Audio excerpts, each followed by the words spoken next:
గౌరవనీయులైనటువంటి సభాధ్యక్షులు, జాతీయ తెలుగుదేశం పార్టీ అధ్యక్షులు, భారత రాజకీయ ధృవతార మన ప్రియతమ నేత నారా చంద్రబాబు నాయుడు గారికి నిందలు, అపనిందలు, దాడులు, ఎదురుదాడుల మధ్య ఎదిగి యువగలమై నవగలమై జనబలంతో సాగుతున్న మన నేత, యువనేత నారా లోకేష్ గారికి, వేదికపై ఉన్నటువంటి అతిరథ మహారథులకు, సభా ప్రాంగణంలో ఉన్నటువంటి అతిథులకు, గ్రామాల నుంచి, గడపల నుంచి, తండాల నుంచి, తాలూకాల నుంచి, హైవేల నుంచి, బైపాసుల నుంచి, వివిధ రాష్ట్రాల నుంచి, వివిధ దేశాల నుంచి పసుపు జెండాలతో పయనమై వచ్చినటువంటి తెలుగుదేశం పార్టీ కుటుంబ సభ్యులకు, పత్రికా విలేకరులకు, మీడియా ప్రతినిధులకు, సోషల్ మీడియా సోదరులకు నమస్కారాలు. అందుకనే చెట్టు మీద కూర్చున్నటువంటి పక్షి కొమ్మ బలాన్ని నమ్ముకోదు, రెక్కల బలాన్ని నమ్ముకుంటుంది. తెలుగుదేశం పార్టీ కార్యకర్తల బలాన్ని, బలగాన్ని నమ్ముకుంటుంది. కాబట్టి కార్యకర్తలే ఈ పార్టీకి ఇంధనం. అందుకే మీకు నా తొలి వందనం అని ఈ సందర్భంగా గుర్తు చేస్తున్నాను. అద్భుతమైనటువంటి వాతావరణం ఇది. మొన్నటి వరకు ఒక రకంగా ఉండే, మా కాడ ముక్కోడు పోయిండు, మీ కాడ తిక్కోడు పోయిండు. ఇవాళ ముక్క ఆయనేమో లిఫ్ట్ ఇరిగేషన్, తిక్క ఆయనేమో ఆత్మలతోటి మాట్లాడేటువంటి పరిస్థితి ఏర్పడ్డది.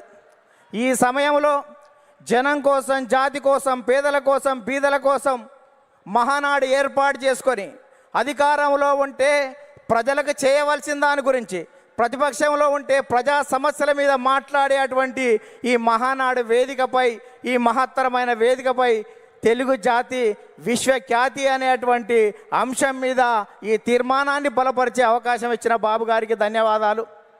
సోదరులారా, స్వర్గీయ నందమూరి తారక రామారావు గారి మనందరి ఆరాధ్య దైవం, తెలుగువాడి ఆత్మగౌరవానికి ప్రతీక, నమ్మిన సిద్ధాంతాల కోసం మడమ తిప్పని యోధుడు, ఎందరికో రాజకీయ జన్మనిచ్చిన కారణ జన్ముడు, సినీ వినీలాకాశంలో రారాజుగా వెలుగుతున్నటువంటి సమయంలో రాష్ట్రంలో, కేంద్రంలో ఉన్నటువంటి పరిస్థితి చూసి ఢిల్లీ పురవీధుల్లో దిగజారుతున్న తెలుగువాడి ఆత్మగౌరవాన్ని పరిరక్షించాలని, తెలుగువాడి ఆత్మగౌరవం అంగట్లో అమ్మే సరుకు కాదని నిరూపించాలని, గాఢాంధకారంలో ఉన్న తెలుగు జాతికి వెలుగులు ప్రసాదించాలని, రాష్ట్రంలో ఉన్నటువంటి ఆర్థిక అసమానతలు, సాంఘిక దురాచారాలు, ఇవాళ నిరుద్యోగం, నిరక్షరాస్యత ఇటువంటివి పారదోలాలని, పేదల కోసం, బీదల కోసం, బడుగు జనం కోసం, పల్లె ప్రజల కోసం, అణగారిన జనాల అభివృద్ధి కోసం ఆదర్శవంతమైనటువంటి విధానాల ద్వారా తెలుగుదేశం పార్టీకి శ్రీకారం చుట్టాడు అని ఈ సందర్భంగా గుర్తు చేస్తున్నా.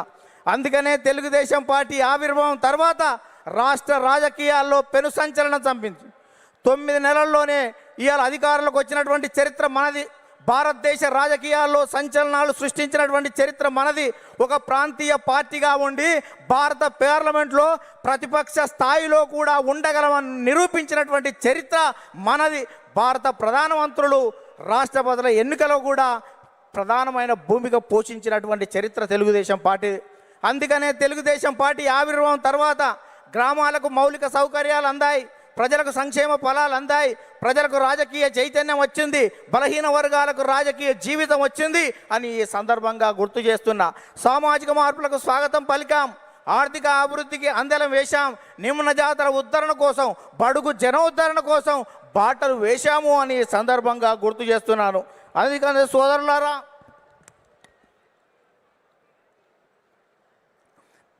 బడుగు జనోద్ధరణ కోసం బాటలు వేశాం.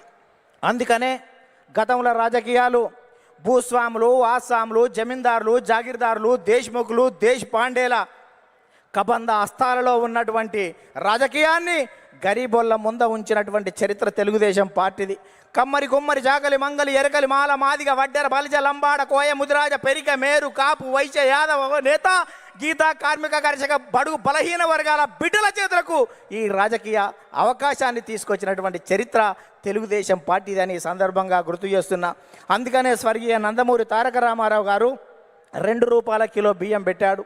ఆ రోజు ఉన్నటువంటి తినేవాడికి తిండి, ఉండడానికి ఇల్లు, కట్టుకోవడానికి బట్టలు ఉండాలని 2 రూపాయల కిలో బియ్యం పెడితే 30 సంవత్సరాల క్రితం, 40 సంవత్సరాల క్రితం తెలుగుదేశం పార్టీ పెడితే ఈ దేశంలో ఆహార భద్రతా చట్టం మనం పెట్టిన దానికి 20 సంవత్సరాల తర్వాత ఆహార భద్రతా చట్టం వచ్చింది.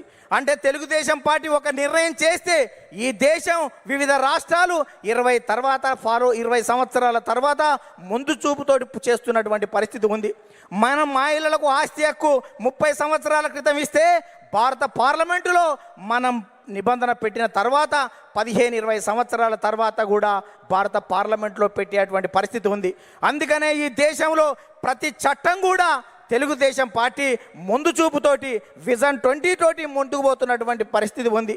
అందుకనే స్వర్గీయ నందమూరి తారక రామారావు గారు తర్వాత మన ప్రియతమ నేత నారా చంద్రబాబు నాయుడు గారు అధికారంలోకి వచ్చిన తర్వాత రామన్న రూపుదిద్దినటువంటి ఈ పార్టీని చంద్రన్న తీర్చిదిద్దాడు.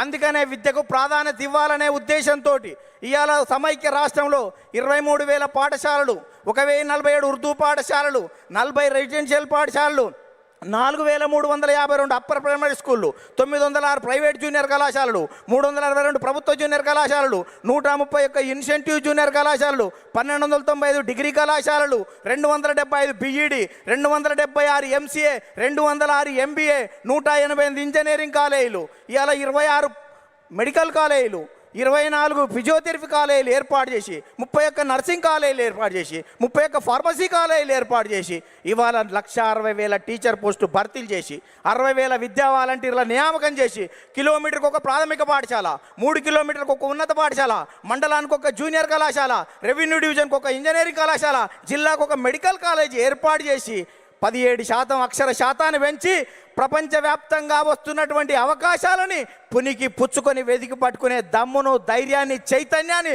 స్ఫూర్తి ఇచ్చినటువంటి చరిత్ర మన నారా చంద్రబాబు నాయుడు గారు దాన్ని సందర్భంగా గుర్తు చేస్తున్నా. అందుకనే యువత నేడు నారా అంటే రా అని పిలుస్తున్నటువంటి తరుణం ఆసన్నమైంది అని ఈ సందర్భంగా గుర్తు చేస్తున్నా.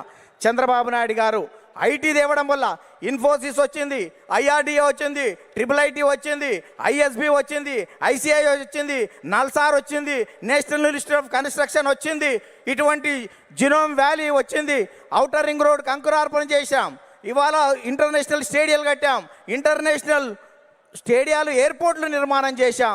ఇవాళ హైదరాబాద్లో అనేక రకాలైనటువంటి అభివృద్ధితోటి ప్రపంచవ్యాప్తంగా ఉన్నటువంటి కంపెనీలు ఇవాళ హైదరాబాద్కు వచ్చాయి, తెలుగు రాష్ట్రాలకు వచ్చాయని సందర్భంగా గుర్తు చేస్తున్నా. తెలుగుదేశం పార్టీ ప్రపంచవ్యాప్తంగా ఉన్నటువంటి తెలుగు వాళ్ళ కోసమే పనిచేస్తుంది అని సందర్భంగా గుర్తు చేస్తున్నాను. తెలుగు రాష్ట్రాల అభివృద్ధికి అడుగులు నేర్పినటువంటి చరిత్ర తెలుగుదేశం పార్టీది. తెలుగు రాష్ట్రాలలో ప్రగతిని పరుగులు తీయించినటువంటి చరిత్ర ఇవాళ తెలుగుదేశం పార్టీదని సందర్భంగా గుర్తు చేస్తున్నాను.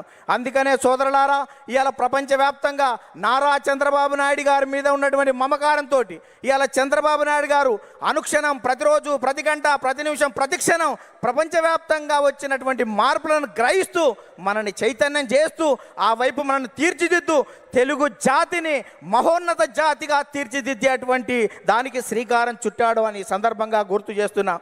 అందుకనే తెలుగుదేశం పార్టీ 20 సంవత్సరాల క్రితం చంద్రబాబు నాయుడు గారు జినోమ్ వ్యాలీ పెడితే కోవిడ్ టైంలో వ్యాక్సిన్ జినోమ్ వ్యాలీ నుంచి వచ్చి భారతదేశం మొత్తం ఇవాళ గర్వించదగ్గటువంటి వ్యాక్సిన్ 20 సంవత్సరాల క్రితం చంద్రబాబు నాయుడు గారు పెట్టిన జినోమ్ వ్యాలీలో తయారయ్యింది అంటే దేశం మొత్తం కూడా చంద్రబాబు నాయుడు గారికి ధన్యవాదాలు చెప్పవలసినటువంటి అవసరం ఉంది అని సందర్భంగా గుర్తు చేస్తున్నాను. అందుకనే అనేక మంది నేతలు రాజకీయంగా ఎన్ని విమర్శలు చేసినా మాన్యశ్రీ ప్రధానమంత్రి సైతం చంద్రబాబు నాయుడు గారి గురించి అనేక విషయాలు చెప్పారు. ముందు చూపుతో ఉన్నటువంటి అతని నాయకత్వాన్ని నేను అనుక్షణం చూస్తూ ఉంటానని చెప్పాడు. 20 సంవత్సరాల క్రితం చంద్రబాబు నాయుడు గారు టూరిజం గురించి చెప్తే ఎగతాళి చేసినటువంటి కమ్యూనిస్టులు మొన్న మా తెలంగాణ అసెంబ్లీలోనే టూరిజం అంటే మేము అపార్థం చేసుకున్నాం, అది అద్భుతం అని చెప్పినటువంటి పరిస్థితి చూసాం.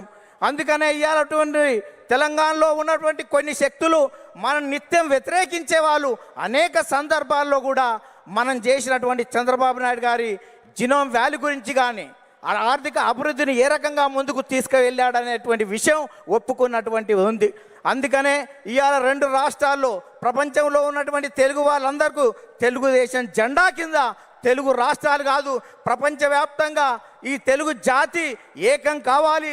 తెలుగుదేశం జెండా కింద మనం అందరం ఐక్యంగా ముందుకు సాగుతూ ప్రపంచంలో ఒక గొప్ప జాతిగా మనం కీర్తి గడించవలసిన అవసరం ఉందని చెప్తూ ఆ కార్యక్రమానికి శ్రీకారం చుట్టిన నారా చంద్రబాబు నాయుడు గారికి, లోకేష్ గారికి ప్రత్యేక ధన్యవాదాలు చెబుతూ మనం అందరం కలిసి కట్టుగా కలిపి జట్టుగా ఈ పార్టీ ప్రతిష్టత కోసం కృషి చేద్దామని చెప్తూ ముగిస్తున్నాను. ధన్యవాదాలు.